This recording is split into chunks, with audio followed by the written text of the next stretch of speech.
Hello बच्चों। देखो बेटा, आज हम इस वीडियो के थ्रू इंटीग्रेशन का एक बिल्कुल नया टॉपिक शुरू करने जा रहे हैं। जैसा कि मैंने आपको पहले भी बताया था कि जो इंटीग्रेशन है वो दो पार्ट में डिवाइडेड होती है, एक इनडेफिनेट इंटीग्रल और एक डेफिनेट इंटीग्रल। हमने प्रीवियस क्लासेस तक इनडेफिनेट इंटीग्रल्स को कंप्लीट कर चुके हैं और आज हम डेफिनेट इंटीग्रल का प्रोसेस शुरू कर रहे हैं। सबसे पहली बात, बिना इनडेफिनेट की कमांड के आप डेफिनेट अच्छी तरह से नहीं कर पाएंगे। इसलिए मैं आपको ये सजेस्ट करूंगा कि ठीक है, हम डेफिनेट इंटीग्रल्स कर रहे हैं, हम आगे बढ़ रहे हैं, बट आपको साथ ही साथ इनडेफिनेट को धीरे धीरे साइड बाय साइड रिवाइज करते रहना है। चाहे वो पार्शियल हो, चाहे बाय पार्ट्स हो, चाहे वो स्पेशल इंटीग्रेशन हो, कोई भी एक टॉपिक उठा के डे बाय डे एक दिन बाय पार्ट्स रिवाइज कर लिया, एक दिन पार्शियल, एक दिन स्पेशल इंटीग्रेशन, एक दिन कोई और एक्सरसाइज एनसीईआरटी की, मतलब आप उसे रिवाइज बेटा करते रहिए। जितना इनडेफिनेट आपका अच्छा होगा उतना ही डेफिनेट भी अच्छा होगा आपका। ठीक है, चलिए तो नाउ टॉपिक की हेडिंग डाल लीजिए, इन डेफिनेट इंटीग्रल्स। सबसे पहली बात, हम कैसे पहचानेंगे कि जो मेरे सामने क्वेश्चन आएगा वो डेफिनेट का है या इनडेफिनेट का? इसकी पहचान क्या है? इसकी एक बड़ी सिंपल सी पहचान है कि अगर हमें कोई एक फंक्शन मिलता है f(x) जिसको इंटीग्रेट करना है, राइट? तो बेटा इस सिचुएशन तक ये किसका फॉर्मेट है? Indefinite integral, indefinite, right? But अगर इस इंटीग्रेशन सिंबल के नीचे और ऊपर कुछ वैल्यूज लिखी जाए, अब आप बताइए, पूरी इनडेफिनेट आपने खत्म कर दी, कभी आपने इंटीग्रेशन सिंबल के नीचे और ऊपर कुछ वैल्यूज नहीं देखी होंगी, राइट? अगर इस इंटीग्रेशन सिंबल के नीचे और ऊपर कुछ वैल्यूज लिखी मिले, राइट, और इन वैल्यूज को बेटा बोलते क्या है? लिमिट्स। क्या बोलते हैं हम? लिमिट्स। तो अगर इंटीग्रेशन सिंबल के नीचे और ऊपर आपको लिमिट्स नजर आए तो ये फॉर्मेट होता है किसका? डेफिनेट इंटीग्रल का। यानी कि क्वेश्चन को देखकर ही आप पहचान जाओगे कि अच्छा ये डेफिनेट इंटीग्रल का क्वेश्चन है। ठीक है, चैप्टर की हेडिंग, टॉपिक की हेडिंग आप डाल चुके हैं, तो उसके अंदर आप सबसे पहले क्या लिखिए? Format of definite integrals. Integration बोलिए, इंटीग्रल बोलिए, एक ही बात है। फॉर्मेट ऑफ डेफिनेट इंटीग्रल्स में बेटा ये कॉपी कर लीजिए। This is the format of definite integrals. और इसके नीचे हम क्या लिखेंगे कि where a equal to lower limit.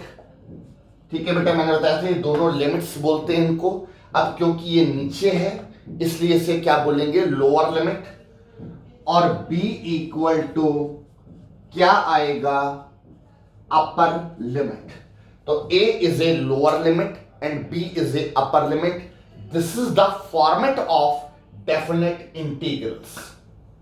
ठीक है, बताइए बेटा, यहां तक की बात उम्मीद है कि पहचान वाली बात तो अब आपको क्लियर हो गई। आपको अब ये कंफ्यूजन नहीं होगी कभी भी कि ये इनडेफिनेट का क्वेश्चन है या डेफिनेट का क्वेश्चन है।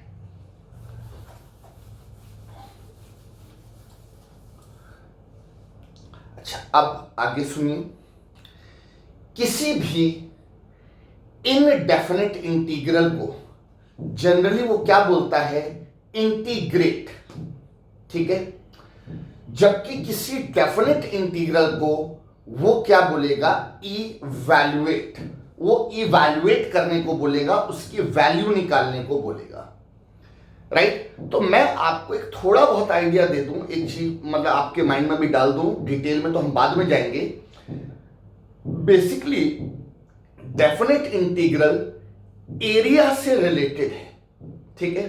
डेफिनेट इंटीग्रल जो है वो किससे रिलेट करता है? एरिया से, ठीक है। किस तरह का एरिया, कैसे एरिया निकालेंगे, ये सब अभी हमारे कोर्स में एक चैप्टर है बेटा। इस चैप्टर के खत्म होने के बाद अगला चैप्टर क्या है? Application of integration. Application of integration में हम पूरा एरिया ही निकालते हैं, ठीक है। पूरा टॉपिक ही वही है, राइट। तो वो जब आएगा तब का तब देखेंगे, बट फिलहाल मैं बताना ये चाहता हूं कि भाई अगर हम एरिया निकाल रहे हैं तो एरिया की कोई वैल्यू होती है, 50, 60, 70, ठीक है, 10, 20, कुछ भी। तो वो जो वैल्यू है उसी वैल्यू को इवैल्यूएशन बोलते हैं। तो बॉटम लाइन ये निकल कर आई कि किसी भी डेफिनेट इंटीग्रल को जब कोई क्वेश्चन आएगा तो वो आपको उस क्या बोलेगा कि इसको इवैल्यूएट करिए, इसकी वैल्यू निकालिए, ठीक है। अब किसी डेफिनेट इंटीग्रल को इवैल्यूएट करने का एक वर्किंग प्रोसीजर क्या है, पहले वो देखिए, ठीक है। एक बार वर्किंग प्रोसीजर सीख लेते हैं, बाकी तो फिर क्वेश्चन में तो बेटा काफी फ्लक्चुएशन है ही, ठीक है। तो यहां तक आपने लिख लिया, इसी के नीचे आप लिखिए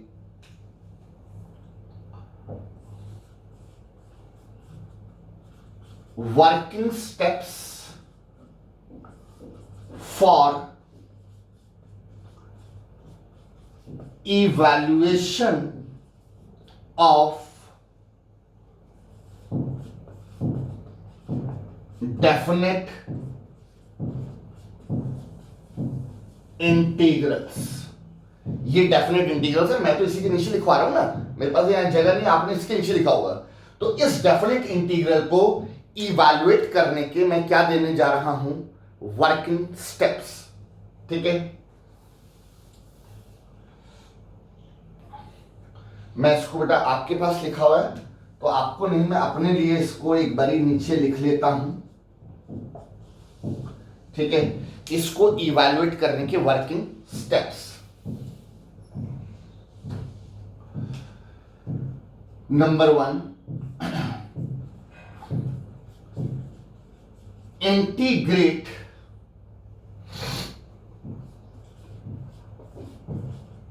द फंक्शन fx। कहता है थोड़ी देर के लिए लिमिट्स भूल जाओ, ये जो फंक्शन है इसको पहले इंटीग्रेट कर दो, जैसे इनडेफिनेट में करते थे, ठीक है। उसको माइंड में रखते हुए integrate the function fx and let answer be capital fx, ठीक है। वर्किंग स्टेप्स दे रहा हूं इसलिए इस तरीके से लिख रहा हूं, जब कोई क्वेश्चन करोगे तो जो आंसर आएगा वो आएगा। फिलहाल मैंने क्या बोला, देखिए बेटा ये स्मॉल f स्मॉल x बनाया मैंने, राइट। तो मैंने क्या बोला? Integrate the function fx and late, integrate करके मान लीजिए जो आंसर आया, सपोज वो क्या मान लिया मैंने? कैपिटल fx, ठीक है, राइट। नंबर 2, हाँ जी, वर्किंग स्टेप्स दे रहा हूं इसलिए ऐसे कैपिटल fx मैंने लेट कर लिया, वरना जब कोई क्वेश्चन करेंगे तो जो आंसर आएगा वही लेंगे, ठीक है। Second step, arrange. क्या मतलब? देखिए ध्यान से मेरी बात सुनना, जब तक बेटा आपने इंटीग्रेशन नहीं की थी, ये लिमिट्स कहां लिखी जा रही थी? इंटीग्रेशन सिंबल के नीचे और ऊपर आप लिमिट्स लिख रहे थे जब तक इंटीग्रेशन नहीं हुई। बट आपको पता है जैसे ही इंटीग्रेट हो जाता है इंटीग्रेशन सिंबल हट जाएगा। इंटीग्रेट करते ही जैसे ही आपने ये आंसर निकाला इंटीग्रेशन सिंबल हट गया। तो बात आती है, अगर इंटीग्रेशन सिंबल हट गया तो ये लिमिट कहां जाएंगी, लिमिट कैसे लगाई जाएंगी? अभी तक तो आप इंटीग्रेशन सिंबल के नीचे और ऊपर लगा रहे थे, अब कैसे लगाएंगे? तो आपको कैसे अरेंज करना है? जो आपका बेटा आंसर आया होगा capital fx, capital F, capital X, ये जो आंसर आया होगा, मैंने आंसर को कैपिटल fx से डिनोट किया है, उसको एक ब्रैकेट में क्लोज करके उसके राइट हैंड साइड में नीचे और ऊपर लिमिट्स लगा देंगे। तो आप इस तरह से उसको अरेंज करेंगे। राइट। और अब इसके नीचे नंबर थर्ड, नाउ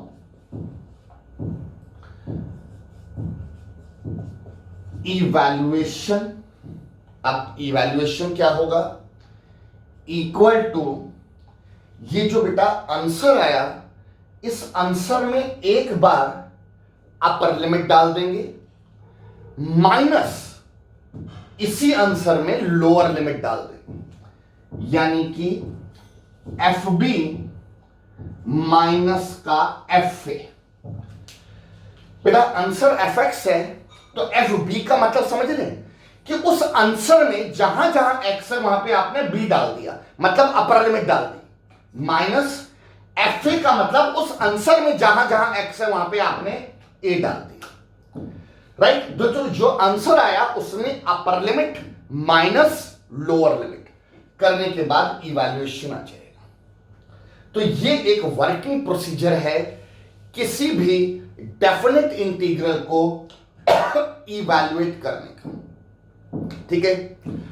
अब ये स्टेप्स बेटा देखने में जितने भी इजी लग रहे हैं, ठीक है, इनफैक्ट कुछ सिचुएशन में इजी भी है, बट मेरा बस आपसे ये कहना है कि देखो बेटा सेकंड और थर्ड स्टेप तो कोई भी कर लेगा। बताइए सेकंड स्टेप और थर्ड स्टेप में क्या दिक्कत है? सारी समस्या क्या है? Integrate the function F x. ये जो फंक्शन दिया होगा उसको इंटीग्रेट करना। अगर आप इंटीग्रेट ही नहीं कर पाएंगे तो अगले दो स्टेप्स तो बेकार है, राइट। तो इसलिए इंटीग्रेशन पे कमांड होनी जरूरी है इनडेफिनेट पर, ठीक है। और एक और खास बात कि ये जो मैंने बोला integrate the function F x, ये पूरी इंटीग्रेशन में से कहीं से कुछ भी हो सकता है। और हाँ, इतना भी मैं आपको कंफर्म करूंगा कि जितना मैंने आपको इनडेफिनेट इंटीग्रल्स में सिखाया है उससे बाहर भी नहीं आएगा बेटा, ये भी कंफर्म है, ठीक है।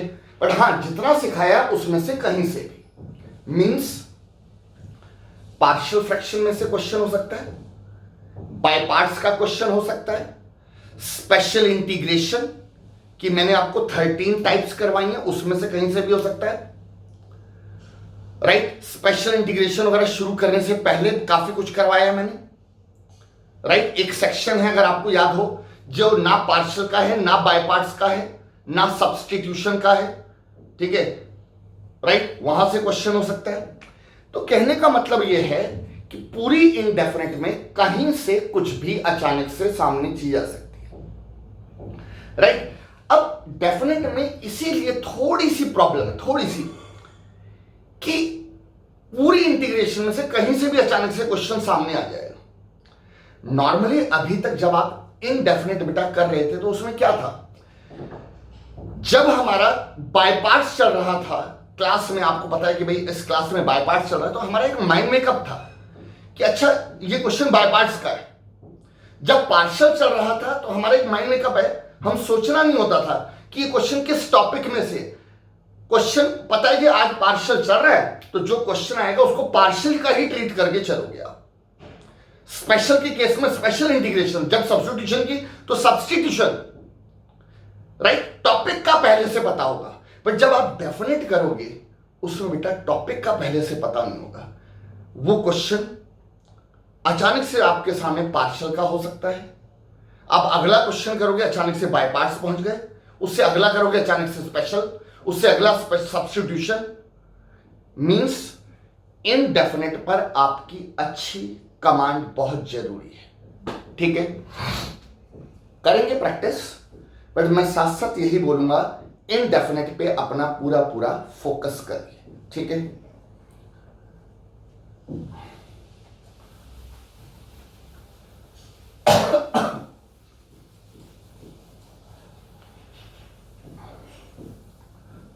चलिए इन सारी चीजों के साथ हम क्वेश्चन शुरू करते हैं, बट इससे पहले कि मैं क्वेश्चन शुरू करूं एक छोटा सा पॉइंट, जरा ध्यान से सुनना। छोटा सा पॉइंट है बट बड़े काम का है, नहीं ध्यान दिया सीधा सीधा एक नंबर आपके कट जाएंगे। क्या?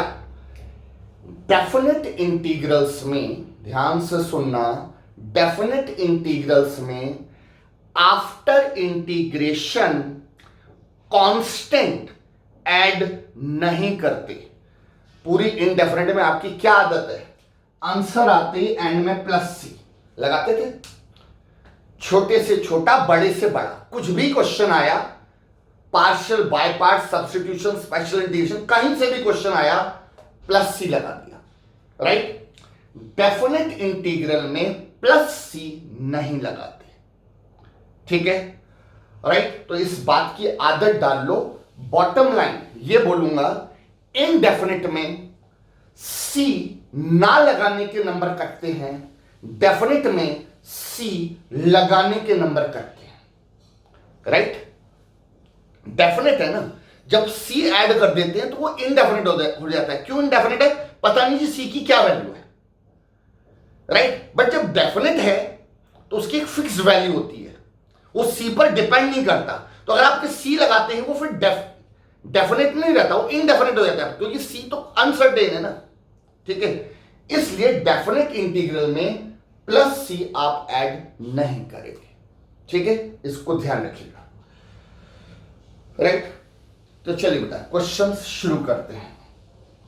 बिल्कुल बेसिक क्वेश्चन से स्टार्ट करते हैं, धीरे धीरे लेवल अप करेंगे। क्वेश्चन लिखिए, इवैल्यूएट, लिखिए बेटा, evaluate x square plus 3x under the limit 1 to 3। इसको इवैल्यूएट करना है, ठीक है। क्या बोला था, सबसे पहला काम इसको इंटीग्रेट करना है, और ये इंटीग्रेशन इजी से इजी, टफ से टफ, कुछ भी हो सकती है। फिलहाल तो इजी इंटीग्रेशन है। एक्स स्क्वायर की integration X cube by 3 power rule plus 3 बेटा कांस्टेंट एक्स की इंटीग्रेशन एक्स स्क्वायर बाई 2, ठीक है। 3 constant as it is, X की integration power rule X square by 2 plus C add नहीं करना, जो आंसर आया उससे ब्रैकेट में क्लोज, राइट हैंड साइड में आप क्या लगा देंगे, लिमिट्स। राइट हैंड साइड में हमने लिमिट्स लगा दी 1 to 3, 1 to 3। लिमिट्स को पढ़ने का तरीका क्या होता है, लोअर टू अपर पढ़ते हैं, 1 to 3, तो ये हमने लिमिट 1 to 3 लगा दी। और अब इसमें एक बार पूरे आंसर में एक बार अपर लिमिट माइनस पूरे आंसर में एक बार लोअर लिमिट। तो बेटा अपर लिमिट डालेंगे तो 3 क्यूब बाय 3 प्लस 3 इंटू 3 का square by 2, this is what upper limit, minus lower limit डालेंगे तो 1 का क्यूब बाय 3 प्लस 3 इंटू 1 का स्क्वायर बाय 2। डन। ये कैंसिल करके बेटा क्या बचेगा, 9। ये कैलकुलेशन करके 27 बाई 2 माइनस ये आएगा बेटा 1 बाय 3 प्लस ये आएगा 3 by 2,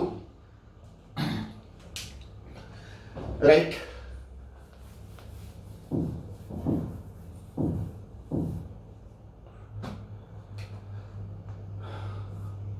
within bracket 2 LCM 18 plus 27 within bracket 6 3 और 2 एलसीएम 6, तो बेटा ये आएगा 3, यहां पे आएगा 2 प्लस 9, ठीक है। ये बेटा ऐड करेंगे, this is what 45 by 2 minus का 11 बाय 6,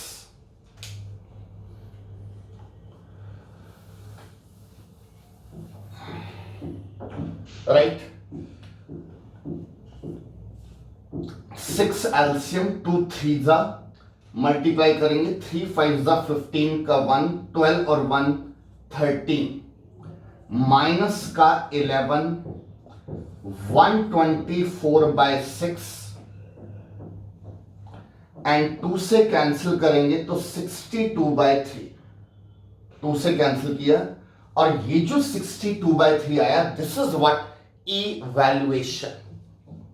वो जो डेफिनेट इंटीग्रल दिया था उस डेफिनेट इंटीग्रल की ये वैल्यू आ गई, this is the evaluation. Right, clear है? तो कहने का मतलब यह है कि बस इंटीग्रेट करो और अपर लिमिट माइनस लोअर लिमिट, ठीक है।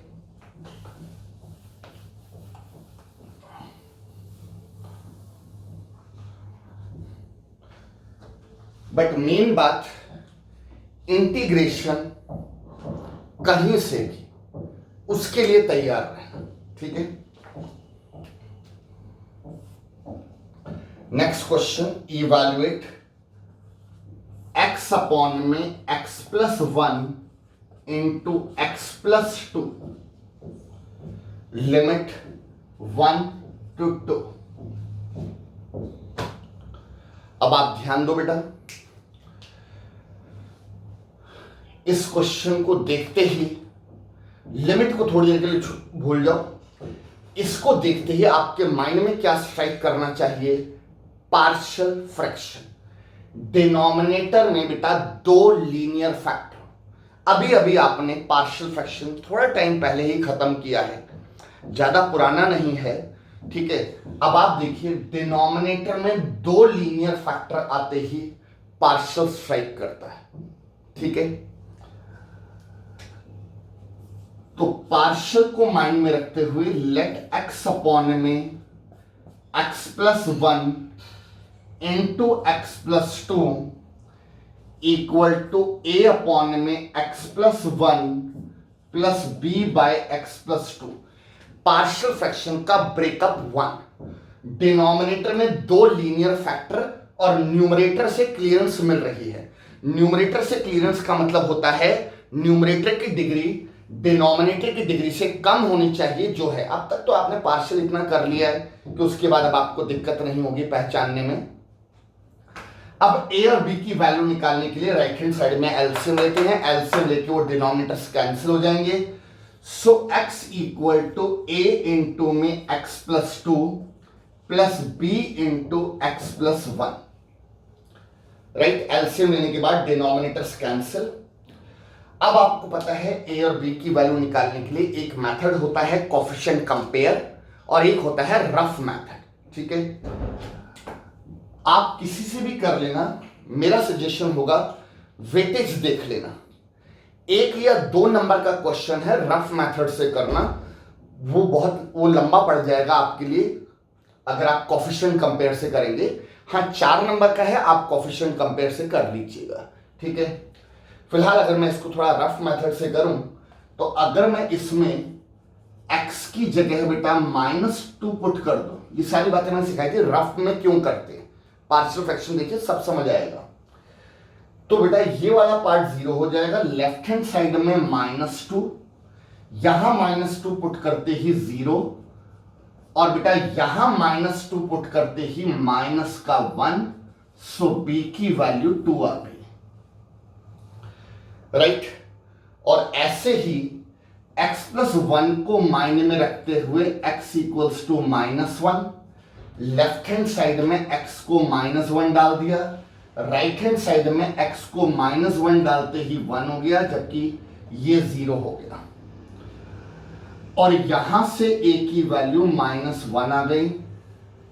तो यहां हम क्या लिख लेते हैं कि बाय कंपेयरिंग, रफ में करो और यहां पे सीधा बोल दो बाय कंपेयरिंग, और राइट। और अगर प्रॉपर आपको कोएफिशिएंट कंपेयर मेथड लगाना है तो फिर तो यहां पे पूरा डिटेल में करेंगे कैसे भी कर लीजिए, a और b की वैल्यू यही आएगी। तो by comparing a equal to -1 and b equal to 2, ठीक है ना। अब जो हमने डिसीजन लिया था, हमारा क्या डिसीजन था कि इसको इंटीग्रेट करने की बजाय हम इसको करेंगे। हमने इसको, ये देखिए ये एक ही बात है, और हमने इसको ये ले लिया था, राइट। तो जो डिसाइड किया था वो लिखते हैं, इंटीग्रेशन ऑफ a अपॉन में x plus 1 plus b upon में x प्लस 2, राइट। और लिमिट्स में फिलहाल कोई चेंज नहीं, 1 to 2। और अगले स्टेप में आप a और b की बेटा वैल्यू पुट कर देंगे।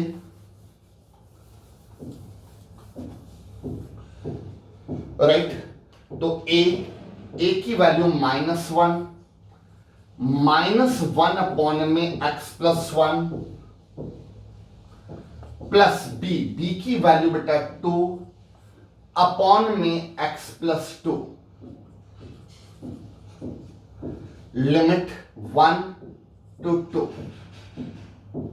ठीक है, और अब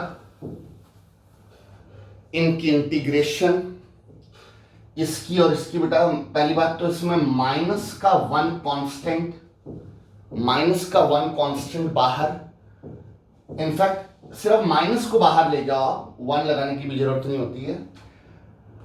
1 by x plus 1 by linear, rule याद कीजिए, 1 बाय लीनियर की इंटीग्रेशन लॉग लीनियर, बेटा लॉग लीनियर अपॉन में D by D x of linear, ये सब रूल हैं इंडेफिनेट के। 1 बाय लीनियर, माइनस तो बाहर गया, 1 by linear log linear upon में D by D x of linear, जो कि 1 होता है, लिखने की जरूरत नहीं है, प्लस इसमें बेटा 2 कांस्टेंट बाहर, और जो बचा 1 बाय लीनियर फिर वही लॉग लीनियर, नहीं बेटा log linear upon D by D x of linear, but इस लीनियर का डी बाई डी एक्स 1 होता है, इसलिए कुछ लिखने की जरूरत नहीं है। प्लस सी आप ऐड नहीं कर सकते क्योंकि ये डेफिनेट इंटीग्रल है, ब्रैकेट में क्लोज किया, लिमिट लगा दी 1 to 2। ठीक है, and now upper limit minus lower limit. ठीक है, अपर लिमिट माइनस लोअर लिमिट, तो अपर लिमिट डालेंगे तो माइनस लॉग, बेटा x की जगह 2 डालेंगे तो 2 + 1 3 प्लस 2 लॉग, यहां 2 डालेंगे तो 4 आ जाएगा। तो ये किसका ब्रैकेट है? अपर लिमिट का। माइनस, अब आप लोअर लिमिट डालेंगे तो माइनस का लॉग 2, बेटा x को 1 डालते, 1 + 1 2, माइनस का लॉग 2 प्लस 2 इंटू में यहां 1 डालते ही लॉग 3। राइट, क्लियर है? अब इसको जितना रिड्यूस कर सकते हैं उतना रिड्यूस करेंगे। Minus log 3 plus 2 log 4 minus minus plus log 2 minus का 2 लॉग 3। अरे बेटा माइनस के साथ ब्रैकेट खोल दिया। अब लॉग का बेटा एक रूल है n log m, n log m को log m to the power n लिखा जा सकता है। ठीक है, n log m को हम ये लिख सकते हैं, तो इसको माइंड में रखते हुए, है नहीं बेटा, इस रूल को माइंड में रखते हुए माइनस लॉग 3 तो अपनी जगह, प्लस इससे इतने पार्ट को log 4 का स्क्वायर लिख सकते हैं, n log m to the power n plus log 2 minus इतने पार्ट को log 3 का square, n log m to the power n, तो इसको लिख लिया log 3 to the power 2 minus log 3 plus log 16 plus log 2 minus का log 9। ठीक है, log 16 प्लस log 2 जो पॉजिटिव टर्म है उनका एक ग्रुप बनाया, जो नेगेटिव टर्म है उनमें से माइनस साइन कॉमन ले लिया, log 3 प्लस log 9, पॉजिटिव वालों का एक ग्रुप, नेगेटिव वालों में माइनस साइन कॉमन। ये सब क्यों कर रहा हूं? रिड्यूस करने के लिए। ठीक है, जितना पॉसिबल है रिड्यूस करना है। अब log की एक और प्रॉपर्टी होती है log m plus log n। ये कहां से आता है? log m n. Log m plus log n basically किसका फॉर्मूला होता है? लॉग एम एन का। तो बेटा देखिए log m plus log n log m n, तो क्या आएगा? Log 16 into 2। और यहां पर भी log m plus log n log m n, ये वाला रीजन, तो क्या हो जाएगा? Log 3 into 9। इस स्टेप का अपने समझने के लिए रीजन लिख सकते हैं। एग्जाम में तो रीजन की भी जरूरत नहीं है, बट यहां पे आप अपने समझने के लिए रीजन लिख सकते हैं। लॉग 32 माइनस का लॉग 27, राइट। और अब फाइनली लॉग की एक और प्रॉपर्टी, लॉग की एक प्रॉपर्टी, एक लॉग का रिजल्ट होता है log m minus log n. ये कहां से आता है? Log m by n. Log m minus log n is log m by n, right. तो उस बात को माइंड में रखते हुए log m minus log n, ये बेटा ध्यान देना, log m minus log n log m by n, so log 32/27, this is the answer, evaluation, right?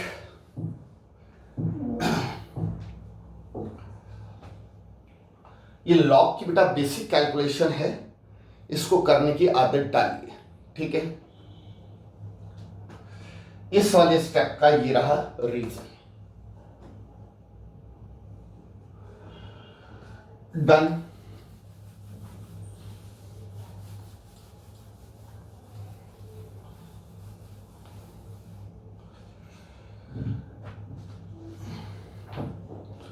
हाँ जी बेटा, नेक्स्ट क्वेश्चन।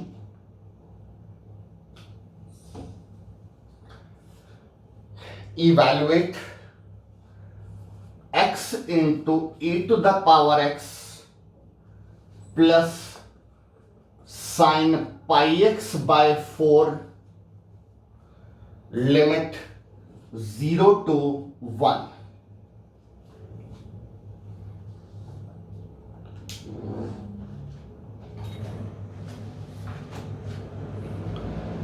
ठीक है, चलिए अब जरा बेटा ध्यान देना। मैंने आपसे क्या बोला था? पूरे इंटीग्रेशन में कहीं से कुछ भी क्वेश्चन, फिलहाल तो बेटा बीच में प्लस दिख रहा है, तो एडिशन रूल लगाकर अलग अलग इंटीग्रेट कर देते हैं। तो कैसे लिखेंगे?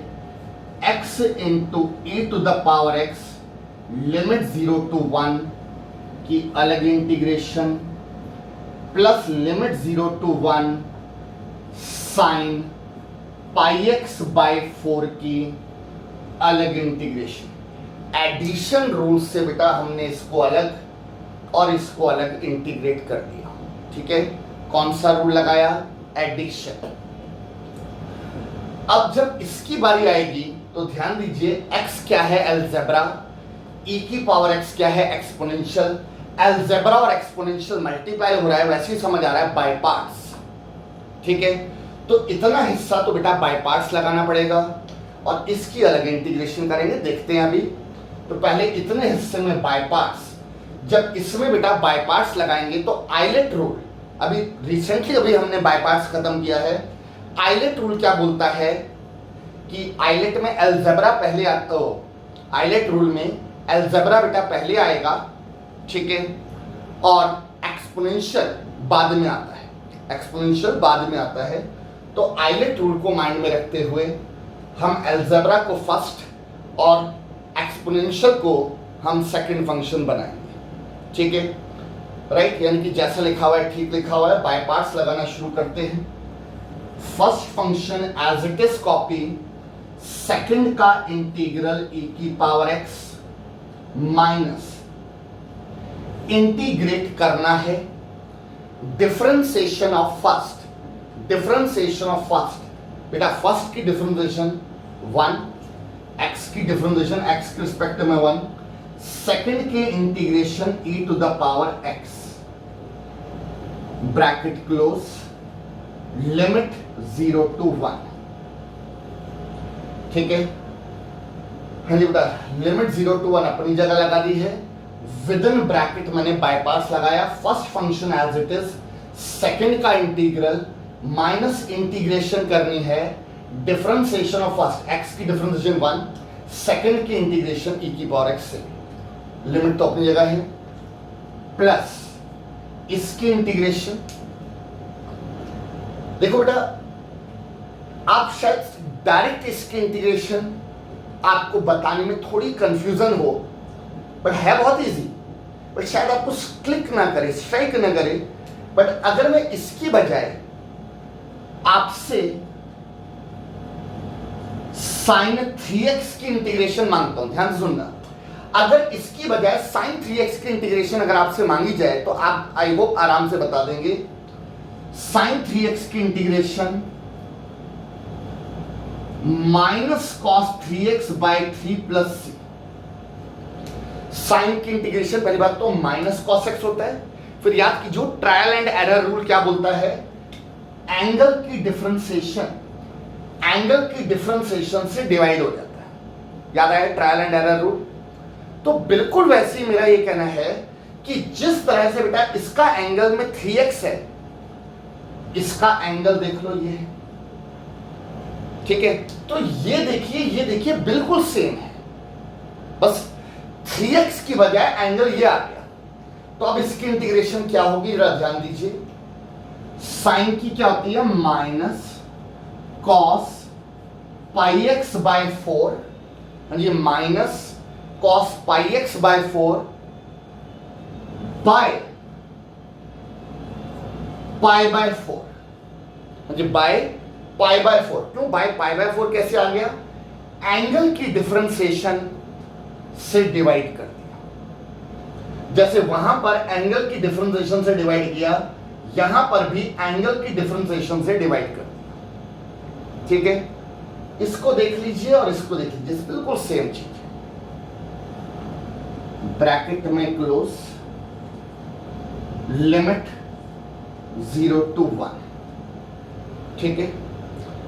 अगला step x into e to the power x, ये बेटा सेम, माइनस 1 को e की पावर x से करेंगे तो 1 इंटू ई की पावर x, e की पावर x, और e की पावर x की इंटीग्रेशन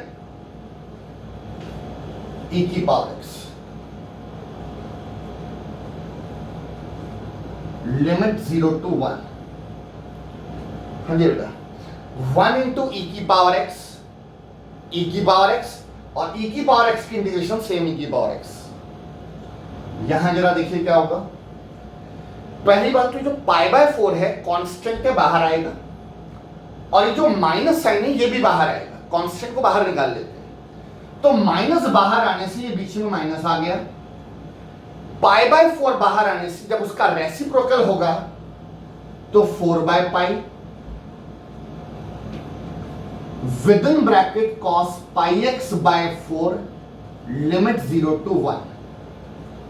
माइनस बाहर आया बेटा, माइनस हो गया, पाई बाय 4 बाहर आ गया क्योंकि वो डिनोमिनेटर में है तो रेसिप्रोकल होके 4 बाय पाई। और अब जब इंटीग्रेशन कंप्लीट हो गई तो now upper limit minus lower limit. अब इसमें बेटा upper limit minus lower limit, upper limit डालेंगे जहां जहां x से बेटा 1 डालेंगे, 1 into e to the power 1 minus e to the power 1 minus, ये तो ब्रैकेट हुआ किसका, अपर लिमिट का, जहां जहां x है वहां पे 1 डाल दिया, माइनस लोअर लिमिट डालेंगे 0 into e to the power 0 minus e to the power 0।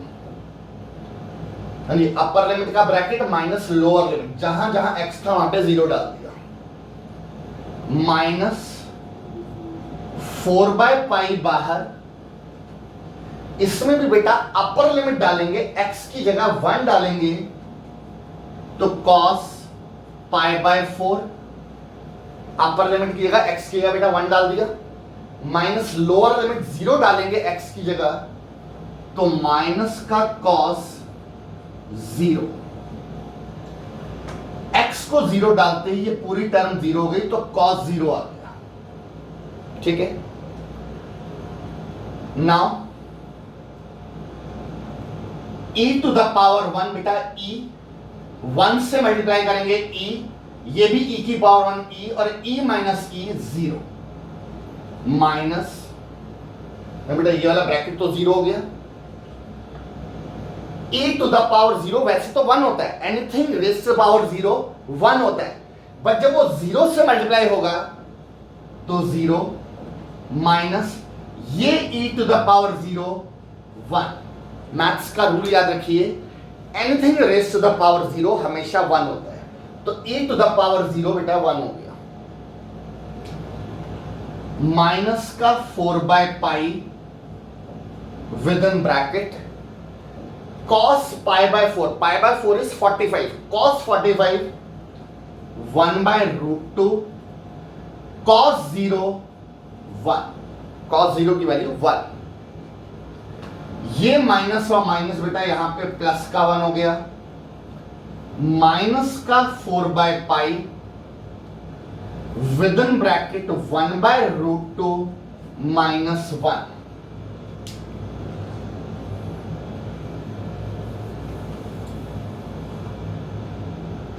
Right. और अब 1 माइनस इसके साथ बेटा ब्रैकेट खोलेंगे, 4/पाई को 1/√2 से मल्टीप्लाई करेंगे तो 4/पाई√2 और माइनस माइनस प्लस का 4/पाई,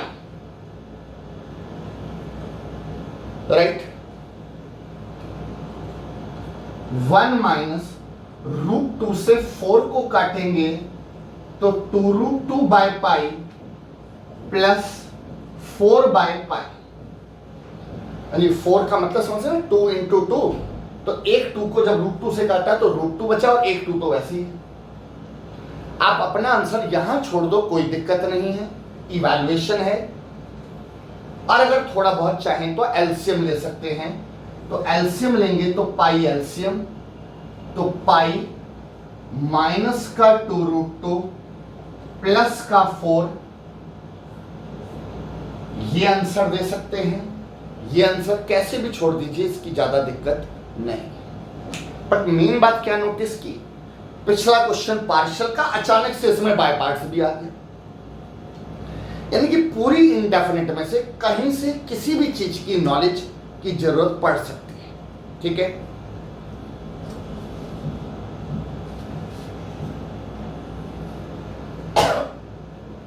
डन।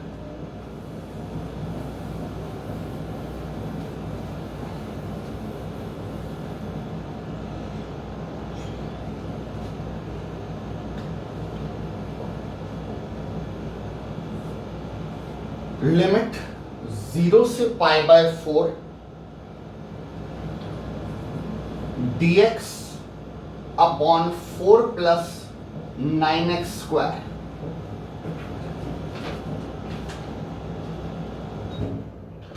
ना क्या करना है बेटा, इसको इवैल्यूएट। ठीक है, अब वही बात है, देखना पड़ेगा कि पूरी इंटीग्रेशन से कहां से क्वेश्चन है। ठीक है, लिमिट 0 टू π/4 1 अपॉन में, पहली बात तो ये dx हमें फालतू, जैसे एक्चुअल में क्वेश्चन देखो बेटा ऐसे था, क्वेश्चन तो ये है और dx ये है, राइट। तो ये dx बाय लिखने से थोड़ा सा स्टूडेंट कंफ्यूज हो जाते हैं। ठीक है, जबकि एक्चुअल में ये एक ही तो बात है भाई, dx को मैं साइड में लगाता हूं और ये क्या बन जाएगा 1/। ये लिखने से अब आपको थोड़ा सा क्लियरिटी आएगी कि ये क्वेश्चन स्पेशल इंटीग्रेशन में से है, और स्पेशल इंटीग्रेशन में हमें सिखाया जाता है कि एक्स स्क्वायर का कोफिशिएंट 1 होना चाहिए। फिलहाल कौन है बेटा 9, तो फिर क्या करें, 1 बनाने के लिए डिनोमिनेटर में से 9 कॉमन ले लेते हैं, तो 1/9 बाहर, 1 अपॉन में ये क्या आएगा 4/9 प्लस एक्स स्क्वायर, लिमिट 0 से π/4। 9 बेटा डिनोमिनेटर में से कॉमन ले लिया, तो कॉमन लेते ही ये आ गया 1/9 बाहर, लिमिट 0 से π/4, 1 अपॉन में एक्स स्क्वायर को चलो मैंने पहले लिख लिया, 4/9 का मतलब 2/3 का स्क्वायर। ठीक है, नहीं बेटा एक्स स्क्वायर को पहले, 4/9 को 2/3 का स्क्वायर।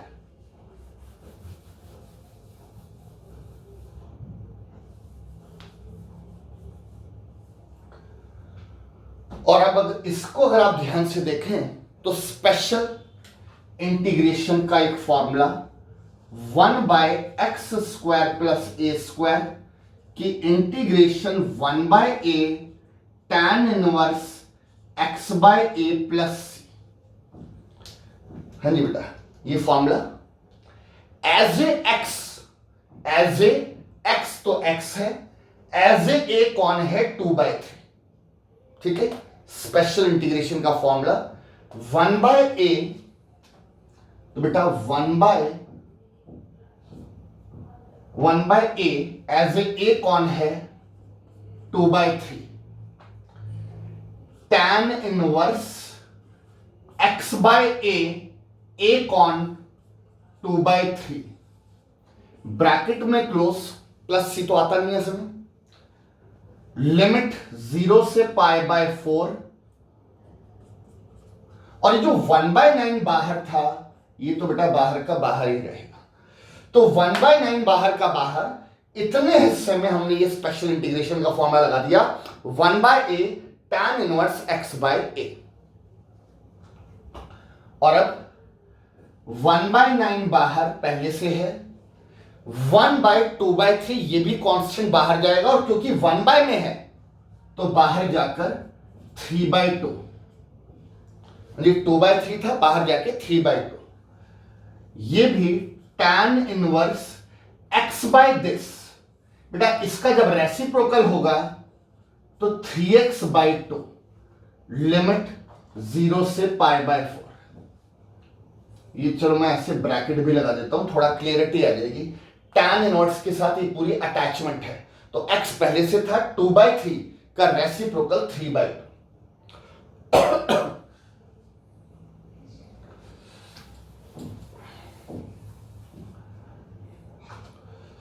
बाहर बेटा कैंसिल होकर 1/6 आ गया, 3 से 9 को काटा, बाहर 1/6।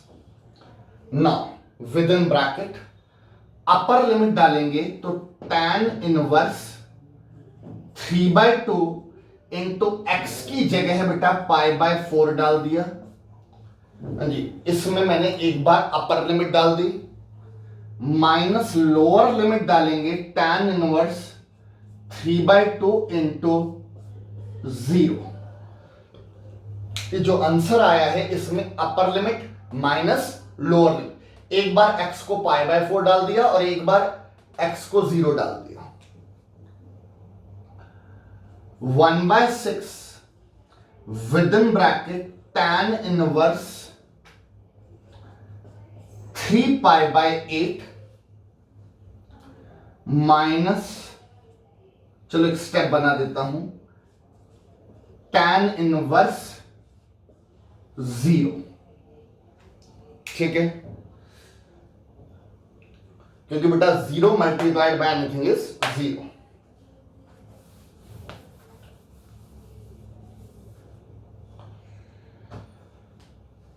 थ्री π/8 अगर ये मेरी कोई नॉन वैल्यू में आता तो मैं इसकी वैल्यू डाल देता, जैसे tan इनवर्स 3π/8। ठीक है, राइट। बट अब ये क्योंकि हमारी नॉन वैल्यूज में नहीं है तो हम इस आंसर को एक बारी ऐसे ही छोड़ देते हैं। एक बारी बेटा इसको क्वेश्चन की को मैं चेक कर लूं एक बारी की कुछ प्रिंटिंग मिस्टेक तो नहीं है या कुछ गलत तो कॉपी नहीं किया है। ठीक है,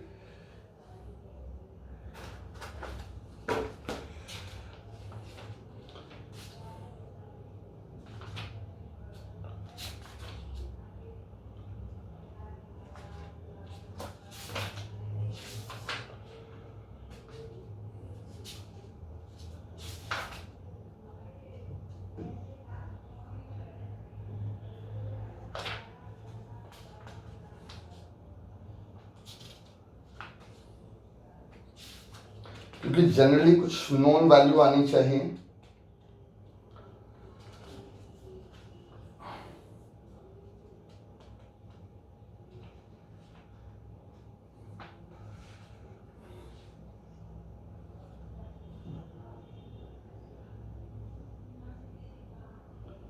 राइट, लिमिट्स बेटा गलत कॉपी हो गई है, वही मेरे को लग रहा था कि कुछ ना कुछ इसमें प्रिंटिंग मिस्टेक हो रही है, मतलब लिखने में जो लिमिट्स हैं वो बेटा क्या है। मैं एक बार क्वेश्चन दोबारा आपके लिए एग्जैक्ट लिख देता हूं। लिमिट बेसिकली 0 से 2/3 थी और dx अपॉन में 4 + 9x² था। ठीक है, लिमिट हमने बेटा जरा गलत कॉपी कर ली। लिमिट हमने क्या ले ली, 0 से π/4 ले ली, जबकि लिमिट थी 0 से 2/3। ठीक है, एनसीईआरटी 7.9 का 22nd क्वेश्चन है।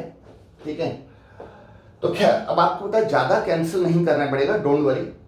मैं आपको बता देता हूं कि कहां से, ये तो आपको नो डाउट बेटा थोड़ा सा काटना पड़ेगा। ठीक है, बट एक बार मैं फटाफट से इसको कर देता हूं। आपको याद है हमने इसमें 1/9 कॉमन लिया था, तो 1/x² + 2/3 का स्क्वायर, लिमिट 0 से 2/3। फिर बेटा हमने इसमें 1/9, ये सब आपके पास ऑलरेडी नोटेड है, बस आप लिमिट्स चेंज करते जाओ। लिमिट चेंज कर दो, अपर लिमिट 2/3 लगाते जाओ। अच्छा, इसमें हमने फॉर्मूला लगाया था 1/a is 2/3 tan inverse x/a x is 2/3, limit 0 से 2/3। ये बेटा बाहर चला गया था, रेसिप्रोकल होके 3/2 और कैंसिल होके 1/6 आ गया था। tan इनवर्स वो रेसिप्रोकल होकर 3x/2 आ गया था। ये बेटा बाहर ले लिया था हमने और लिमिट 0 से 2/3। तो बस इतना सा चेंज करना है, ज्यादा चेंज आपको नहीं करना है। ठीक है, एंड नाउ 1/6 बाहर, यानी बेटा यहां तक तो हमने आंसर निकाला ही था। ठीक है, उसको लिमिट ही बदलनी है। अब आप अपर लिमिट डालेंगे तो tan इनवर्स 3/2 इंटू x की जगह है 2/3, माइनस लोअर लिमिट डालेंगे तो tan इनवर्स 3/2 इंटू में 0,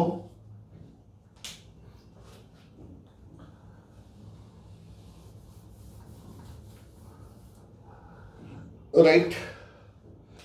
1/6 बाहर, tan इनवर्स ये कैंसिल होके 1, माइनस tan इनवर्स 0, 1/6 बाहर, tan इनवर्स 1 इज π/4। यही मैं कह रहा था, नॉन वैल्यू आती है जनरली, वो बहुत अलग सी वैल्यू आ रही थी, तो वहां से पता लग गया था कुछ गड़बड़ हो रही है। तो tan इनवर्स 1, tan इनवर्स 1 का मतलब tan की कौन सी वैल्यू पर 1 आता है, 45 डिग्री π/4। और tan इनवर्स 0 का मतलब tan की कौन सी वैल्यू पर 0 आता है, 0, right.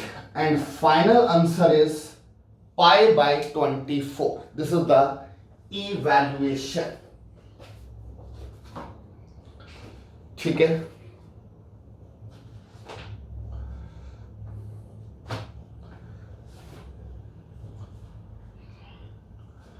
Done.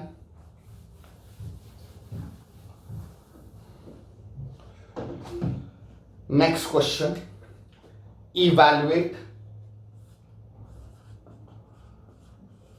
sin² x under the limit π/6 to π/3।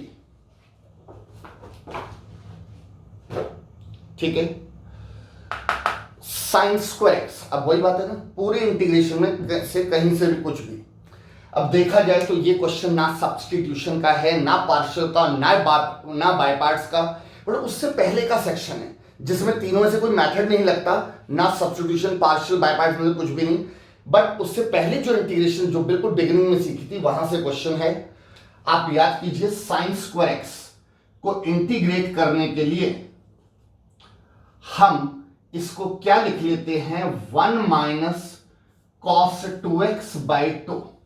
Sine square x का एक ट्रिगो का 11th क्लास का फॉर्मूला है, उससे डिराइव करके साइन स्क्वायर एक्स को ये लिख लिया ना, बाय का 2 बेटा 1/2 कांस्टेंट बाहर, 1 minus cos 2x dx limit π/6 to π/3, 1/2 बाहर।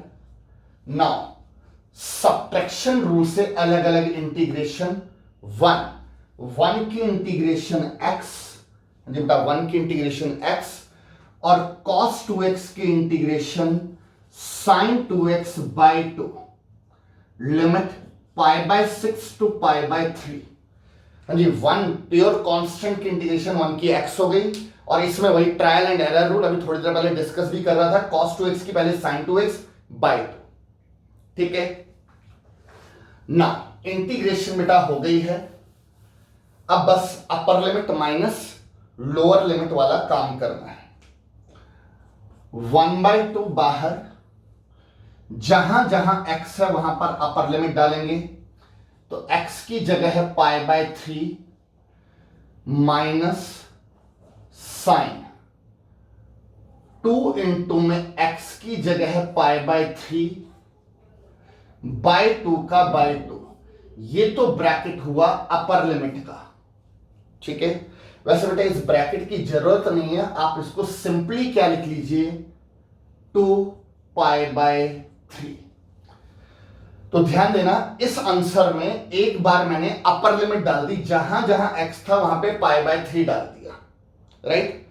और अब लोअर लिमिट डालेंगे तो x की जगह है π/6 माइनस साइन, जरा ध्यान देना, इस वाले x को π/6 डालोगे, x को π/6, और वो π/6 जब 2 से मल्टीप्लाई होगा तो π/3 आ जाएगा। और बाय का 2, हाँ ये जो बाय का 2 है, ये तो बाय का 2 लगा रहा, ये जो ऊपर वाले x को जब आपने π/6 डाला और वो 2 से मल्टीप्लाई हुआ तो π/3 आ गया। Bracket close. 1/2 बेटा बाहर का बाहर, π/3 माइनस इतने पार्ट की वैल्यू, ठीक है, साइन 2π/3 की वैल्यू अलग से रफ में निकाल लेते हैं। साइन 2π/3 का मतलब साइन 120, साइन 120 को लिखेंगे 180 minus 60। 180 minus 60 is second quadrant, जहां पे साइन पॉजिटिव होता है, और 180 बोलता है नो चेंज। साइन 60 की वैल्यू √3/2। तो जो ब्लू सर्कल पार्ट है इसकी वैल्यू √3/2, और बाय का 2 पहले से है, हाँ जी बाय का 2 पहले से है, इसकी वैल्यू ये रफ में निकाल ली। अगर इसका रीजन आप लिखना चाहेंगे लिख सकते हैं, ठीक है, माइनस π/6 माइनस सिमिलरली इसकी वैल्यू, इसके लिए तो रेफर करने की भी जरूरत नहीं है, π/3 60 होता है, और साइन 60 की वैल्यू √3/2 और बाय 2 पहले से है। Bracket close, capital bracket close, right. बस बेटा बाकी की तो कैलकुलेशन कर लेंगे, इसकी वैल्यू की ये देख लीजिएगा यहां से। सो 1/2 बाहर, π/3 माइनस ये √3/4 हो जाएगा, बाय 2 तो बाय 4, ब्रैकेट खोलेंगे, माइनस का π/6 माइनस माइनस प्लस का √3/4, ये और ये कैंसल, 1/2 बाहर, π/3 माइनस π/6, 1/2 बाहर, ये बेटा माइनस करेंगे तो π/6 बचेगा एलसीएम वगैरह लेकर। फाइनल इवैल्यूएशन π/12 आंसर, ठीक है, राइट। तो उम्मीद है कि आज आपने डेफिनेट इंटीग्रल्स में के इवैल्यूएशन के बारे में काफी कुछ सीखा, पर हाँ अभी कंप्लीट नहीं है, अभी हमें आगे भी आने वाली नेक्स्ट क्लास में भी इवैल्यूएशन के बारे में और कुछ नई बातें सीखनी है। एक बहुत इंपॉर्टेंट कॉन्सेप्ट इसके बाद हमें सीखना है, राइट। वो कॉन्सेप्ट वैसे तो आपको नेक्स्ट क्लास में सिखाया जाएगा, बट वैसे मैं आपको बता दूं, अभी मैंने आज की इस क्लास में बाय पार्ट्स का क्वेश्चन लिया, पार्शियल का क्वेश्चन लिया, स्पेशल इंटीग्रेशन का क्वेश्चन लिया, एक अलग से भी अभी क्वेश्चन लिया जो ना पार्शियल है ना बाय पार्ट्स है, ठीक है। बट आज हमने सब्स्टिट्यूशन का एक भी क्वेश्चन अभी इस क्लास में नहीं किया, राइट। वो मैंने अभी अलग रखा क्योंकि मैं उस सब्स्टिट्यूशन के ऊपर एक पूरी क्लास लगाऊंगा डेफिनेट इंटीग्रल में, सब्स्टिट्यूशन वाले क्वेश्चन, क्योंकि सब्स्टिट्यूशन में कुछ नया कॉन्सेप्ट आपको सीखने को मिलेगा डेफिनेट इंटीग्रल में, जो आपको बेटा नेक्स्ट क्लास में मैं आपको सिखाऊंगा। Very important part, right. Class को मिस मत करिएगा, रेगुलर रहिए बिल्कुल, और होमवर्क वगैरह पे पूरा ध्यान दीजिएगा। उस सब्स्टिट्यूशन वाले पार्ट को सिखा के आपको प्रॉपर एक होमवर्क दिया जाएगा जो आपको करना होगा, ठीक है। फिलहाल इस क्लास को हम आज डेफिनेट इंटीग्रल की जो है हमारी फर्स्ट क्लास है, इसको यहीं वाइंड अप करते हैं, राइट। चलिए बेटा, थैंक यू।